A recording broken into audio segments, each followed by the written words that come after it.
మా సీతాపతి అండి. దీనికి సీతాపతిని పేరు పెట్టాము. బాగా ప్రేమగా పెంచుతున్నాము.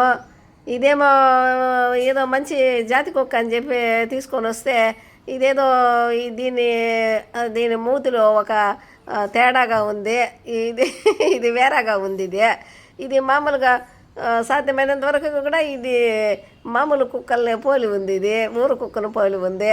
దీనికి బాగలేనప్పుడు వెటనరీ డాక్టర్ దగ్గరికి తీసుకొని పోయి అడిగాను, సార్ ఇది జాతి కుక్క లేకపోతే ఏం కుక్క అని అడిగినాను. ఇది అట్లా జాతి కుక్క కాదు, అది ఊర కుక్క కాదు, మధ్య రకంగా ఉండే కుక్క అమ్మ, ఇది జాతి కుక్క అయితే కాదు అని చెప్పేసి అన్నారు డాక్టరు. దీనికి ఏదైనా ప్రాబ్లం వచ్చినా కూడా మేము ఇంజక్షన్లు వేపిస్తాము. ఇంజక్షన్లు వేపించాలంటే దీనికి 7-8 మంది ఉండాలి.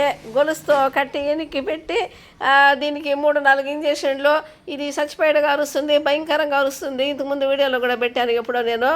కానీ దీనికి ఇంజక్షన్లు అంటే మహా భయము. ప్రాణం ఎక్కడ పోతుందని భయము, ప్రాణ భయము. దీన్ని చిన్నపిల్లప్పుడైతే మేము చిత్తూరు వరకు కూడా కారులో పెట్టుకొని వెళ్ళేవాళ్ళము. నైట్ పూట పెట్రోల్ బంకుల కాడు కూడా దీన్ని దింపి తిరిగేవాళ్ళము. ముందర సీట్లో పెట్టుకుంటే బాగా ఇది ఉచ్చపోసి గొప్ప చేసేసేది. అయినా కూడా దీని ప్రేమతోటి మేము బాగా పెంచాము, దీన్ని ప్రేమగా చూసాము.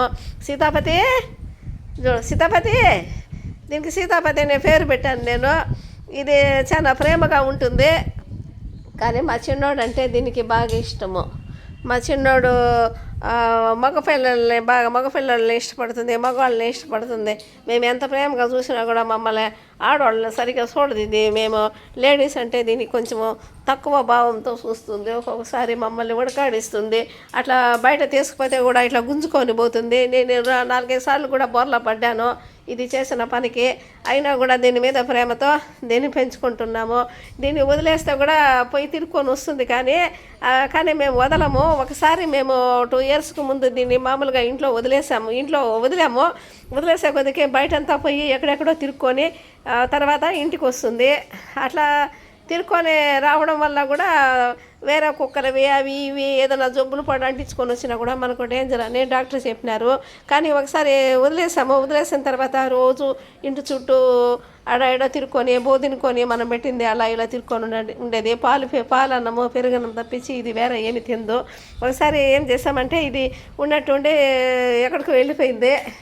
ఇదేలాగా భయంకరంగా వర్షాలు పడ్డాయి. అప్పుడు 4 days వర్షాలు పడ్డాయి. భయంకరంగా వర్షం పడింది. మేమైతే ఇంట్లో అందరూ మానసికంగా బాధపడ్డాము. ఇది ఎక్కడ వెళ్ళిపోయిందో ఏమో కానీ బయట వెళ్ళిపోయిన తర్వాత 6 రోజులు తర్వాత తిరిగి ఇంటికి వచ్చింది. ఇది 6 రోజుల తర్వాత రావడం మాకెంతో సంతోషం అనిపించింది. భగవంతుడే దిగి వచ్చినాడు అనంత ఆనందపడ్డాము మేము. ఈ 6 రోజులు చాలా మానసికంగా మేము బాధపడ్డాము. ఆ బాధ పడకూడదు అని చెప్పేసి దీన్ని జాగ్రత్తగా కట్టి పెట్టుకొని ఉన్నాము. కొంచెము బాత్రూమ్ అది ఇది బయట తీసుకొని వెళ్ళిపోతే మనిషి కూడా ఉండి గొలుసుతో కట్టేసి తీసుకొని వచ్చి దీన్ని జాగ్రత్తగా పెంచుతున్నాము. తర్వాత ఇది మేము ఎక్కడైనా కాశీ తిరుమల ఇట్లా ఎక్కడైనా లాంగ్ టూర్స్ వెళ్ళేటప్పుడు బాగా మంచి వాళ్ళు ఉన్నారు, తెలిసిన వాళ్ళు, మంచి పిల్లలు. వాళ్ళకి చెప్తే జాగ్రత్తగా ఉండి ఈ డాగ్ను బాగా చూసుకుంటారు. వాళ్ళు చెట్లకు నీళ్లు పోస్తారు. మిద్దె పైన కింద చెట్లు ఉన్నాయి, చెట్లకు నీళ్లు పోస్తారు. చేపలకు ఫుడ్ వేస్తారు, తాబేలును చూసుకుంటారు. చూసారండి ఎంత మంచి వాళ్ళు ఉన్నారు. సంజయ్ అనే అబ్బాయి మాకు బాగా ఉండి ఇవన్నీ చూసుకుంటాడు. మమ్మల్ని హ్యాపీగా భగవంతుని దగ్గరికి గుళ్ళకు టెంపుల్స్కు పంపిస్తాడు. ఇంట్లోనే నైట్ పూట పిల్లలతో తను కూడా ఫ్రెండ్స్తో వచ్చి పడుకొని ఈ నోరు లేని ప్రాణాలు కూడా కాపాడుతాడు. చూడండి మేమేమో అన్ని పుణ్యక్షేత్రాలు తిరిగి కాశీ తిరుమల ఎక్కడెక్కడో తిరిగి వచ్చేంత పుణ్యము ఈ నోరు లేని ప్రాణాలను చూసుకొని ఆ సంజయ్ అనే అబ్బాయి ఇంటి దగ్గరే సంపాదించుకుంటాడు. చాలా ప్రేమ గలవాడు. ఈ సీతాపతిని అప్పుడప్పుడు వచ్చి కూడా అబ్బాయి వచ్చి చూసేసిపోతాడు. మంగళగిరిలో ఉంటాడు. చూసారా వీటి ప్రేమతో పెంచిన బంధం అనేది ఎలా ఉంటుందో చూడు. దీన్ని అంత ప్రేమగా పెంచుతున్నాము. ఇదేమో పైకి కిందికి డ్యాన్స్ చేస్తుంది వయ్యారంగా. ఆ పక్కేమో గేటు దగ్గర పూల చెట్లు కట్టేసిన గిల్స్ కూడా పీకి పడేసింది. ఇది చాలా ప్రేమగా అందరూ పెంచుతున్నాము.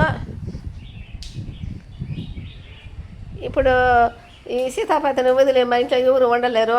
అన్నిటికంటే ఇంపార్టెంట్గా ఏమిటంటే మా చిన్నోడు మనసు ఎక్కువగా బాధపడుతుంది.